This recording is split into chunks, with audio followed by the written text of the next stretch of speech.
He touched her, and by sunrise, 300 warriors came for him.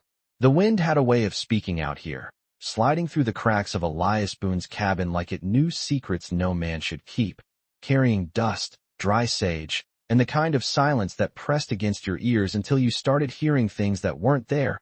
But Elias had long ago stopped listening, because a man who lived alone for 15 years learned that silence was safer than voices, safer than people, safer than the memory of what drove them away in the first place, and the town 10 miles south had made sure he remembered that every time he rode in for supplies, eyes turning away, whispers following his boots across the wooden floor, ghost man they called him, as if he were something half alive, half forgotten, a man who stayed where the land was too harsh for company and too honest for lies. And that night should have been no different, the fire low, the tin cup warm in his hand, the sky outside stretched wide and black with stars sharp enough to cut, when the sound came.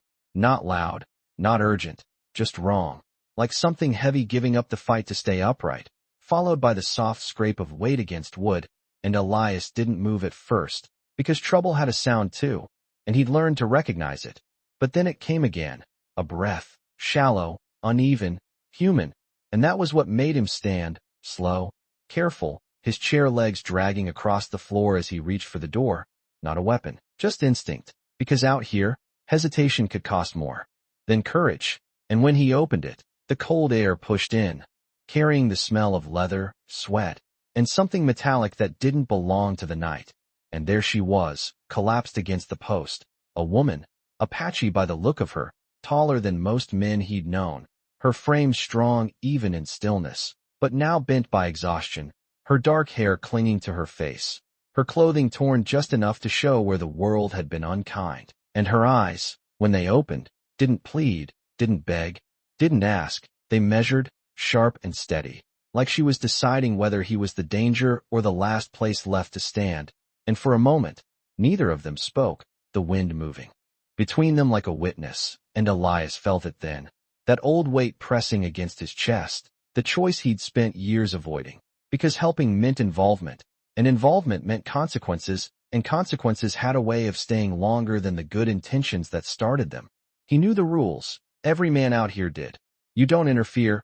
You don't take sides. You don't invite a storm into your own house. And yet she was there, breathing, barely, her strength fading inch by inch into the dust at his boots, and something in the way she held herself, even broken, even near the edge, didn't match the stories the town told about her people, didn't match the fear they sold as truth.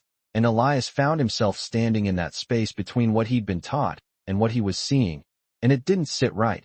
Not this time, not tonight. So he stepped aside, just enough, not a grand gesture, not a speech, just space, and said the only thing that mattered, low, steady, like. It didn't weigh more than it did. You're safe here. And for the first time, her eyes changed, not soft, not trusting, but aware, like she understood the cost of that sentence better than he did. And when she moved, it wasn't gratitude that pushed her forward, it was necessity. And Elias closed the door behind her as the wind rose outside, carrying something new across the land, something distant, something moving, something that hadn't been there before, and somewhere beyond the dark, unseen, and silent. Eyes had already begun to turn toward his ranch. The cabin felt smaller with another heartbeat inside it, like the walls had drawn in an inch without asking permission, and Elias Boone moved slower than usual, not because he was unsure of what to do, but because every movement now carried weight, consequence, a second pair of eyes tracking him from the corner near the fire where she sat, back straight despite the fatigue, one hand resting near the edge of the blanket he had offered, not clutching it, not hiding behind it, just ready, as if. Comfort was something she did not trust, and Elias could not blame her for that. Not out here, not in a land where trust was often a mistake dressed up as hope. So he kept his distance, gave her space the way a man gives room to a storm that has not decided yet whether it will pass or break everything in its path. And he worked in silence, pouring water into a tin basin, setting it near her without a word, the metal clinking softly against the wood, a small sound that seemed louder than it should have been, because everything did now.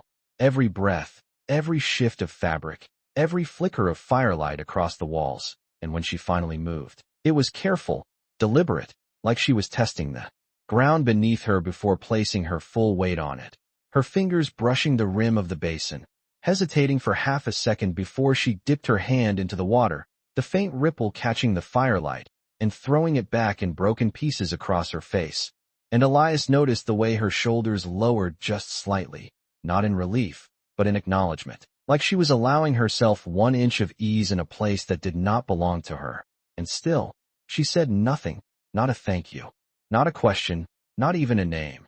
And that silence was not empty. It was full, heavy with things unsaid, with histories that did not need words to exist, and Elias found himself respecting it more than any conversation he had been part of in years, because out here, words were often used to hide truth, not reveal it, and truth had a way of showing itself in smaller things, like the way she kept her back to the wall, the way her eyes moved to the door every time the wind shifted, the way her breathing stayed shallow, controlled, as if she refused to give the night more of herself than necessary. And he understood that kind of restraint, had lived with it long enough to recognize it in others. So he did what he always did, what had kept him alive and alone for so long. He did not ask, he did not press. He simply acted, tearing a clean strip from an old shirt, setting it beside her without comment, then stepping back again, giving her the choice, because choice mattered more than help when a person had lost control of everything else. And for a long moment, she did not move, her eyes flicking from the cloth to him and back again, measuring, weighing, deciding, and when she finally reached for it, there was no hesitation left, just quiet acceptance, and she worked quickly, efficiently, as if she had done this many times before, as if pain was not new to her, just another thing to manage, another detail to survive. And Elias turned away, not out of discomfort, but out of respect, giving her privacy in a space that barely allowed for it, his gaze settling on the window where the night stretched out endless and still, except it was not still, not entirely. Because something had changed, something subtle but real, the kind of shift you felt more than saw, like the air before a storm, and he leaned closer, his breath fogging the glass just slightly as he listened, not for noise, but for absence. Because out here, when the land went too quiet, it meant something was moving that did not want to be heard. And that was when he noticed it. Not a sound, not a shape, just a feeling. Like the horizon itself had turned its attention toward him and behind him. Her voice came for the first time. Low, steady, carrying no fear, only certainty. You should not have opened that door. And Elias did not turn right away, did not answer immediately, because he knew that was not a warning about her. Not really. It was about what followed her, what always followed choices like his. And when he finally spoke, his voice was just as steady, just as quiet, too late for that. And the wind outside shifted again, carrying with it the faintest trace of something distant, something gathering, something that would not stay far for long, and neither of them said anything more, because there was nothing left to say that would change what had already begun. The fire had burned lower, shrinking into a quiet glow that cast long shadows across the cabin walls. And Elias Boone sat in his chair without really sitting, his body still, his mind turning slow like a wheel that had not been used in years but suddenly had to carry weight again, because the night no longer belonged to him alone.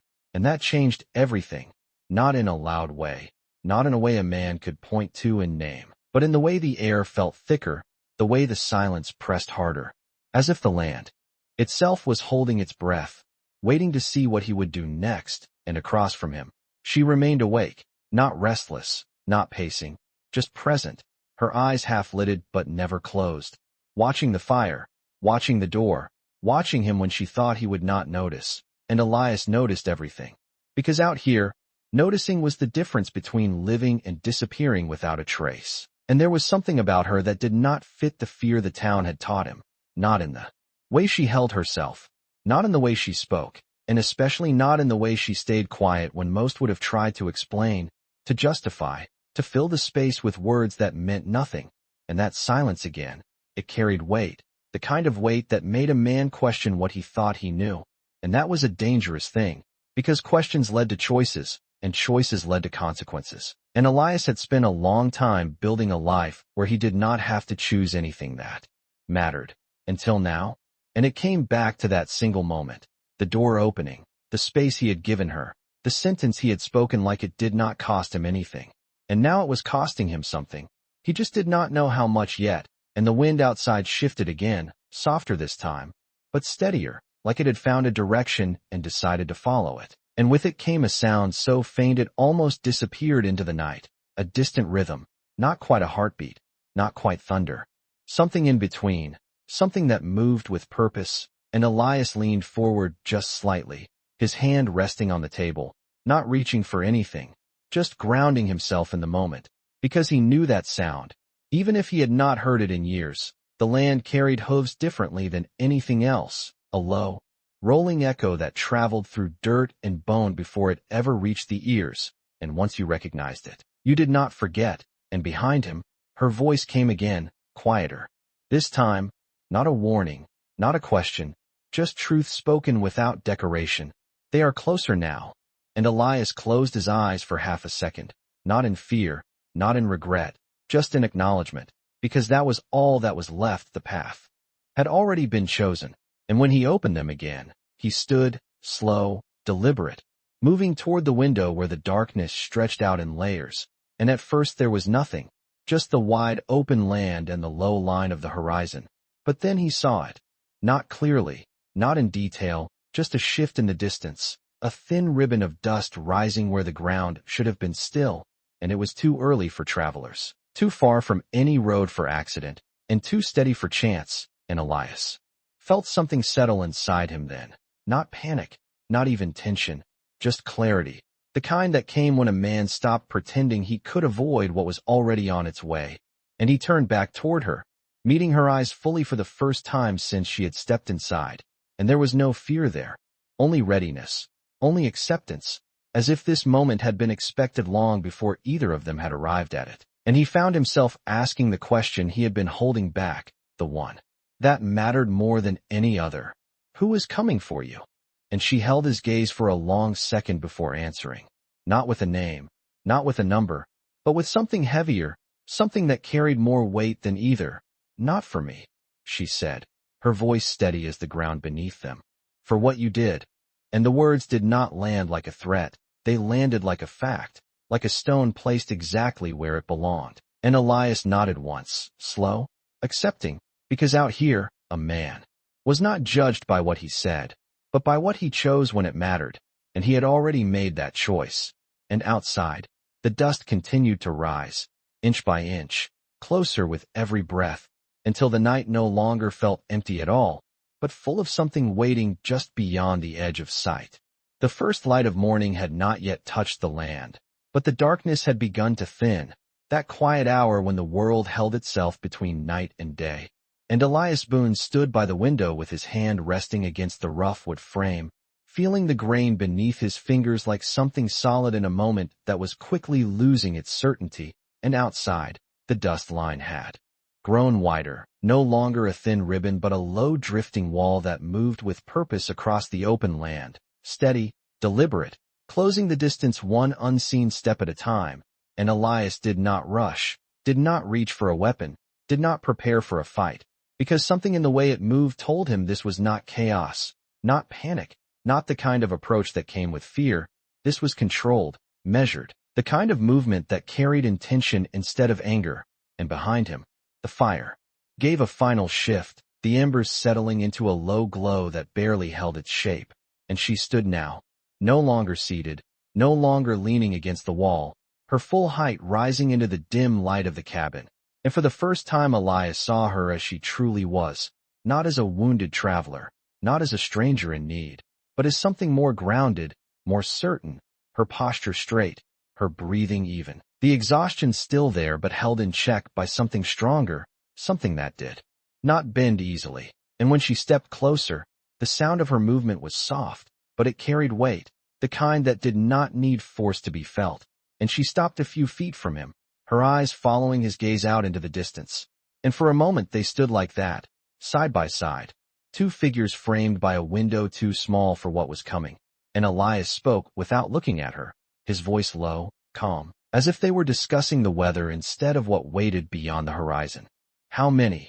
And she did not answer right away, not because she did not know, but because the number itself did not matter as much as what it meant, and when she finally spoke, it was quiet, certain, enough. And the words settled between them heavier than any number could have, and Elias gave a small nod, accepting it, because out here, a man learned that some truths did not need counting. They only needed understanding. And the wind shifted again, stronger now, carrying with it the sound he could no longer pretend not to hear, the low rhythm of hooves moving in unison, not fast, not reckless, but steady, like a drumbeat set by something older than either of them. And Elias stepped away from the window, not retreating, just repositioning, moving toward the door with the same deliberate pace he had used the night before, because there was no reason to hurry now. What was coming would arrive on its own time, and when he reached for the handle, his hand paused for a fraction of a second, not from doubt, but from recognition, because opening a door once was a choice, opening it again was a commitment, and he understood that difference clearly, and behind him, her voice came once more, not warning, not fear, but something closer to respect. If you stand out there, you stand alone, and Elias allowed himself the smallest breath, almost a quiet smile that never fully formed, because alone was something he understood better than most, and he answered without turning, "I have been alone a long time." And then he opened the door, and the morning air met him, cool and dry, carrying the scent of dust and leather and something else now, something human, something many, and as he stepped out onto the porch, the land revealed itself slowly, the horizon no longer empty, no longer quiet, but filled with movement, figures emerging from the thinning darkness like shapes carved from the earth itself. Riders spread wide across the distance, not rushing, not shouting, just arriving, and Elias stood there, boots planted against the worn wood, hands at his sides, not raised, not hidden, simply present. And behind him, he could feel her presence without turning, steady, unwavering, as if she had stepped into a place she had always known she would reach. And the two of them faced the same direction, watching as the distance closed, as the dust settled into clearer forms, as the morning finally began to reveal what the night had hidden.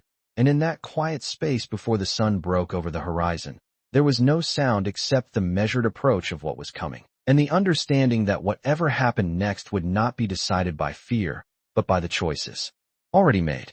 The riders did not stop at the edge of sight. They kept coming, slow and even, their horses moving like they had crossed miles without hurry and would cross miles more if needed, and the dust that had once hidden them now settled into the ground in thin layers, revealing shapes, then figures, then faces that carried no expression Elias could read from that distance. And still, there was no shouting, no raised weapons, no chaos, just order, a wide arc forming across the open land as if drawn by an invisible hand, stretching far beyond what one man could count at a glance. And Elias remained where he stood on the porch, the wood beneath his boots worn smooth from years of solitude, his hands still at his sides, his shoulders loose, not because he felt safe, but because he understood that tension would change nothing now. And behind him, he heard her step forward, not rushing, not hiding, just stepping into the same morning light that now touched the edges of the land. And when the first line of sun broke over the horizon, it painted everything in gold, the riders, the dust, the cabin, and the two figures standing in front of it, as if the world itself had decided to witness what came next. And the line of riders slowed, then stopped, not all at once, but in a wave that moved from the center outward, until the land fell still again, filled with presence instead of motion. And Elias counted without meaning to, not exact numbers, just scale, more than 50, more than 100, more than any gathering he had seen in years, and still they stretched farther, until the number stopped matching, until it became something else entirely, something that pressed against the edges of understanding. And in that stillness, a single rider moved forward, breaking from the line not with urgency, but with purpose, his horse stepping carefully over the uneven ground, closing the distance between them one measured stride at a time. And Elias did not move, did not step back, did not call out, because something told him this moment did not belong to words, not yet. And beside him, she stood taller now, her presence no longer that of someone who had sought shelter, but someone who had arrived exactly where she intended to be, and as the rider approached, Elias noticed the details that set him apart. The way he carried himself, the quiet authority in his posture, the stillness in his gaze even from a distance. And when he finally stopped 20 yards from the porch, the air between them felt heavier, like the space itself had become something to cross. And, for a long moment, no one spoke, not Elias, not the rider, not the hundreds behind him. And then, something shifted, not in the riders, not in the land, but beside Elias, as she took one step forward, just one, enough to place herself slightly ahead of him. And the movement was small, almost unnoticeable, but its meaning was not, and Elias felt it without needing to understand it fully. That this was no longer his moment to lead, that whatever had been set in motion did not revolve around him. Alone, and the rider's gaze moved from Elias to her.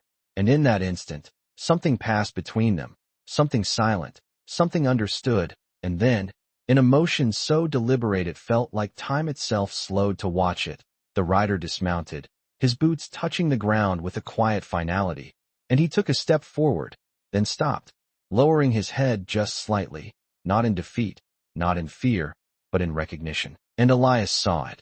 Not clearly, not with full understanding, but enough to know that what he had expected, what the town would have expected, was not what was unfolding in front of him. And behind the rider, a second figure moved, then a third, then more, each dismounting in turn, each stepping forward just enough to be seen, until the line of mounted men became a line of standing ones, and still no one spoke, because whatever this was, it did not require explanation, not yet. And Elias remained where he stood, his breath steady, his eyes forward, not searching for answers anymore, but waiting for them to reveal themselves, because out here, the land had its own way of telling the truth, and it was rarely the one a man expected. The silence did not break, it deepened, stretching between Elias Boone and the men before him like a space that could not be crossed by sound alone. And the morning light climbed higher, touching faces, shoulders, the worn leather of saddles left behind, revealing details that the night had hidden, lines of age, marks of weather, eyes that did not waver or wander, all fixed not on Elias, but on the woman standing just ahead of him. And that was when he understood, not all at once, not with certainty, but enough to feel the ground shift beneath the story he had been telling himself since the moment he opened his door, because this was not a gathering drawn by anger, not a crowd seeking to take something back. This was something else entirely, something older, something structured, and beside him, she did not move, did not speak, did not acknowledge the hundreds who had arrived as if their presence was not unexpected, as if it had always been waiting just beyond the edge of time. And Elias felt it then, the realization settling in slow and heavy, that he had not brought trouble into his home.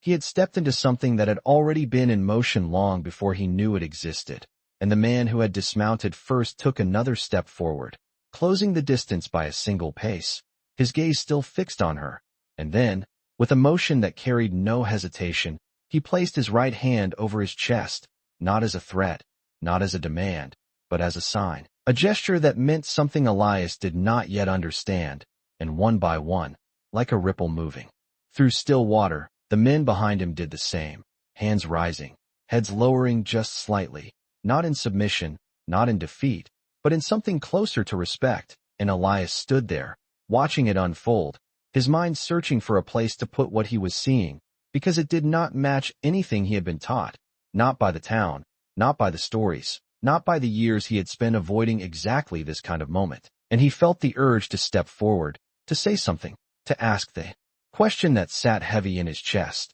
But something held him still, something in the way she stood, the way the moment seemed to center around her without effort, without demand.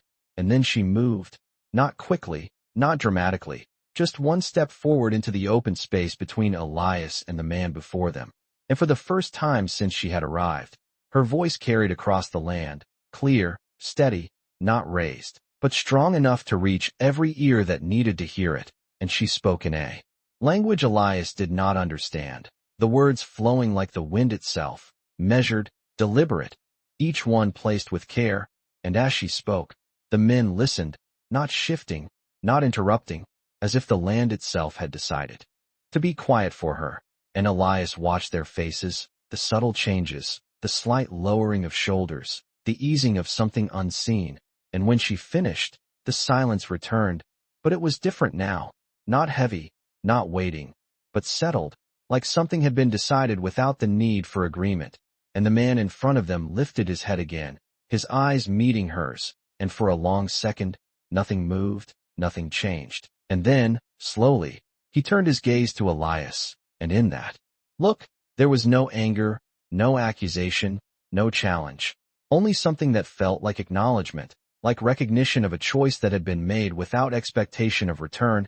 And Elias felt it in his chest, that quiet shift again, the understanding that whatever judgment he had expected, whatever consequence he had prepared himself to face, was not coming in the form he had imagined. And the man gave a single nod, small, almost imperceptible, but clear enough that it did not need to be repeated, and then he stepped back, just one step, and in doing so, he returned the space to her, to Elias, to the moment that had brought them all here, and the land held that stillness for one breath longer, as if it too was waiting to see what would happen next, before the next movement would change everything again.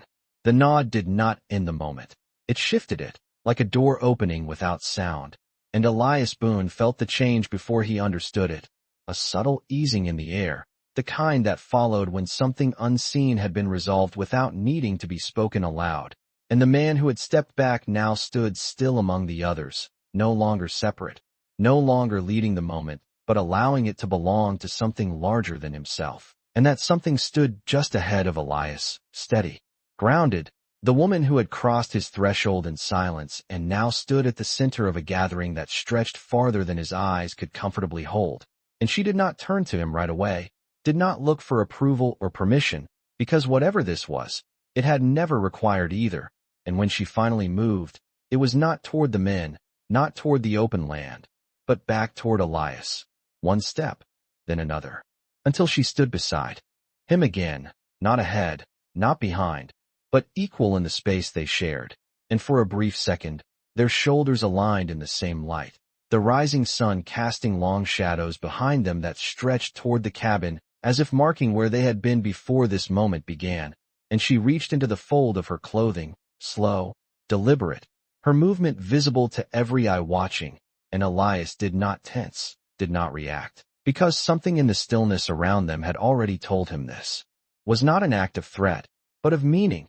And when her hand came back into view, she held something small, worn, simple, a thin strip of leather tied around a piece of polished stone that caught the morning light just enough to reflect it in a quiet, steady glow. And she held it between them, not offering it yet, just letting it exist in that space where decisions were made without words. And Elias looked at it, then at her, and for the first time since this began, he saw something shift in her eyes, not weakness, not vulnerability, but something closer to recognition, as if she had placed him somewhere in a story that had not yet been told. And then she spoke, not in her language this time, but in his, the words careful, measured, chosen with the same precision she had used for everything else. "This was my mother's," she said, her voice low but carrying, not just to him but to the land itself. And Elias felt the weight of that sentence settle into him, because out here, nothing was given lightly, especially not something that had belonged to someone who was no longer there to claim it.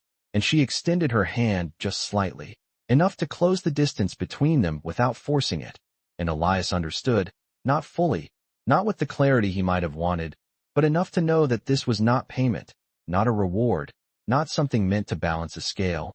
This was something else, something that could not be measured in the way the town measured things. And for a moment, he hesitated, not out of fear, but out of respect for what he did not yet understand, because taking something like that meant stepping into a place he had spent years avoiding, a place where actions carried meaning beyond survival, beyond solitude. And the wind moved again, softer now, brushing against his coat, carrying with it the quiet presence of the hundreds who watched without interruption, without demand.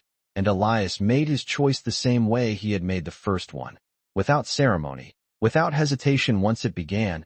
And he reached out, his hand steady, his fingers closing around the leather and stone with a grip that was firm but careful. And when he did, something shifted again, not in the land, not in the men behind her, but in the space between them. A line crossed that could not be uncrossed, and she released it without pulling back, letting the weight of it settle into his hand. And then she stepped away, just half a pace, enough to return the space to what it had been, and behind her, the men began to move, not forward, not aggressive, but downward, one by one, in a motion that spread through the gathering like a quiet wave, knees lowering to the ground, heads bowing just slightly, not in submission, not in surrender, but in acknowledgement of something that had been witnessed and accepted. And Elias stood there, the small object in his hand feeling heavier than it should have, his gaze moving across the line of men who now filled the land not with tension, but with something closer to still respect. And he did not speak, did not react, because there was nothing he could say that would add to what had already been understood. And the sun rose higher, casting its full light across the scene, revealing it completely now. A man who had lived alone for years standing at the center of something he had never sought, holding in his hand a piece of a story that had just begun to include him. And around him, the land remained quiet, as if it too recognized that some moments did not need to be broken by words. The men remained on one knee, not frozen, not stiff, but settled, as if the earth itself had accepted their weight and chosen to hold it there.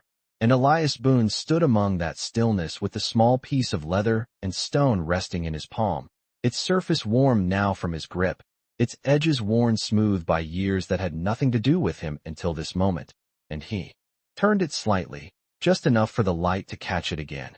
And there was something in the way it reflected the sun, not bright, not sharp, but steady, like it had been meant to be seen only when held by the right hands. And for a brief second, Elias felt something he had not allowed himself in a long time.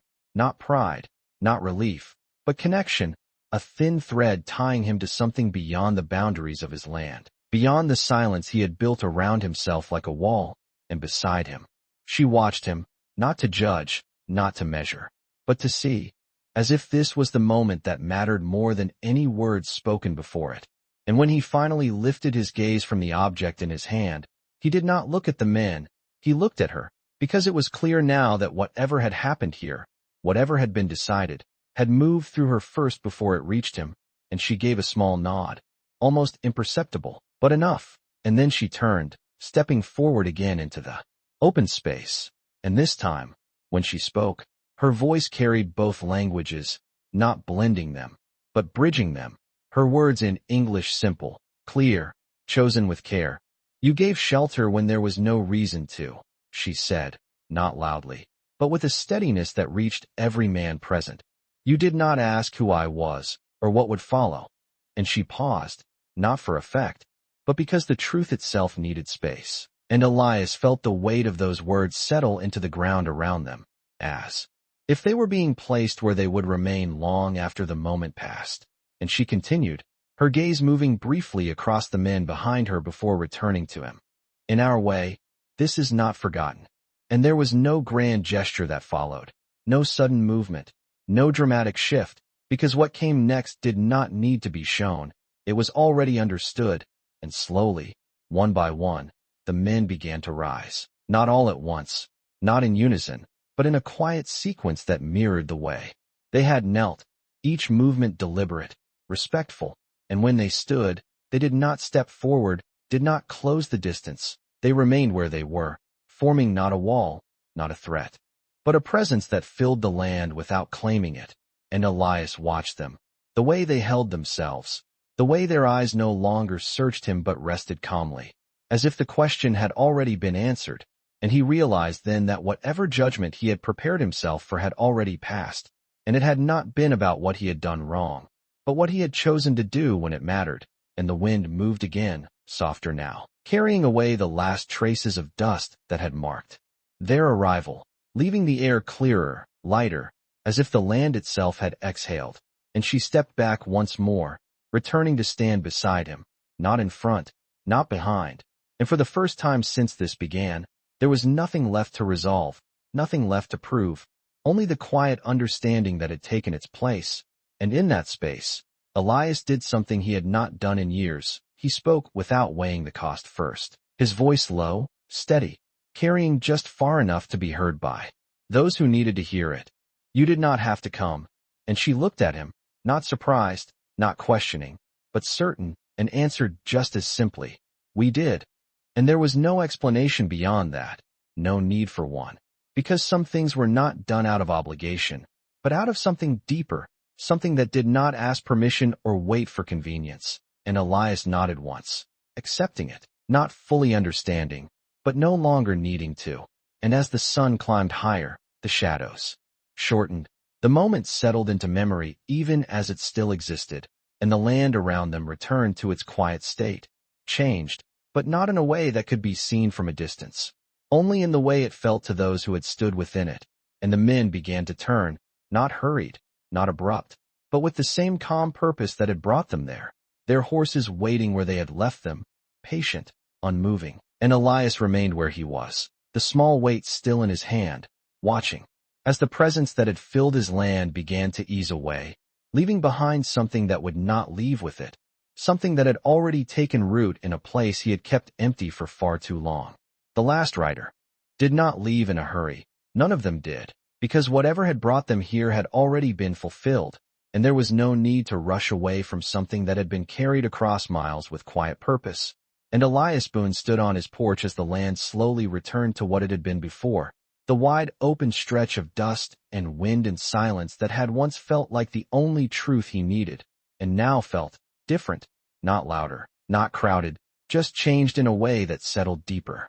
Then sound, and one by one, the horses turned, their hooves pressing into the earth with soft, measured steps, carrying their riders back across the horizon they had come from, and the line that had once filled the land began to thin, not breaking apart, but easing away, like a tide that did not need to crash to make its presence known. And Elias watched until the figures became shapes again, then shadows, then nothing but memory against the morning light.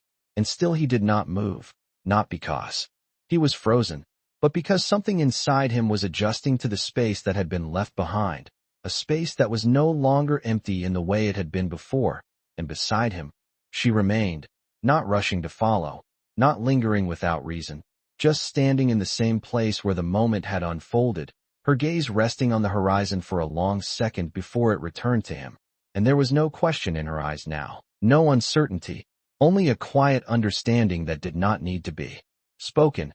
And Elias looked down at the small piece in his hand, the leather worn, the stone smooth, and he turned it once more between his fingers, feeling the weight of it, not in ounces, not in anything a man could measure, but in what it carried, in what it meant to be given something that had never been meant for him until now. And for the first time in years, he did not feel the urge to set something down, to push it away, to return to the simple rhythm of being alone, because this was not something that could be placed on a shelf and forgotten. This was something that stayed, whether he wanted it to or not. And he realized then that solitude had never truly been about the absence of people. It had been about the absence of connection. And that had changed the moment he opened his door, not because of who she was, but because of what he had chosen to do. And she stepped forward then, closing the small distance between them one last time, her movement quiet, grounded, and when she spoke, her voice carried no weight of ceremony, no attempt to make the moment larger than it already was. "They will not come here as strangers again," she said, and Elias understood, not as a promise of protection, not as a claim over his land, but as something simpler, something steadier, a recognition that this place, this cabin, this stretch of earth, had been seen and remembered in a way it had not been before. And he gave a small nod, not out of obligation, but because it felt right, because it matched the quiet truth that had settled into him. And she turned then, not abruptly, not with finality, but with the same calm purpose that had carried her through everything since the moment she appeared at his door. And she walked toward the open land, toward where the others had gone, her steps steady despite the night she had carried with her. And Elias watched her until she reached the place where the dust still lingered faintly in the air. And there, without looking back, she continued on, becoming part of the distance, part of the horizon, until she too was gone from sight. And the land returned to stillness once more, but not the same stillness, not the kind that pressed against a man and reminded him of what he did not have. This was a quieter kind, one that settled beside him instead of against him. And Elias Boone stood there a moment longer, the morning fully risen now, the sun warm against his face, the wind softer, carrying only the familiar scent of earth and sky, and he closed his hand around the small piece of leather and stone, not gripping it tightly, just holding it as it was meant to be held, and then he turned, stepping back into the cabin, not to hide, not to return to what had been, but to continue from where he now stood, and outside, the land stretched on as it always had, wide and open and unchanged to anyone passing through. But for the man who lived there, something had shifted in a way that could not be seen, only felt. And out here, that was enough, because out here, justice did not need a voice, it did not need a witness, it did not need to be declared. It simply arrived, quiet as the morning, and stayed just as long as a man was willing to carry it.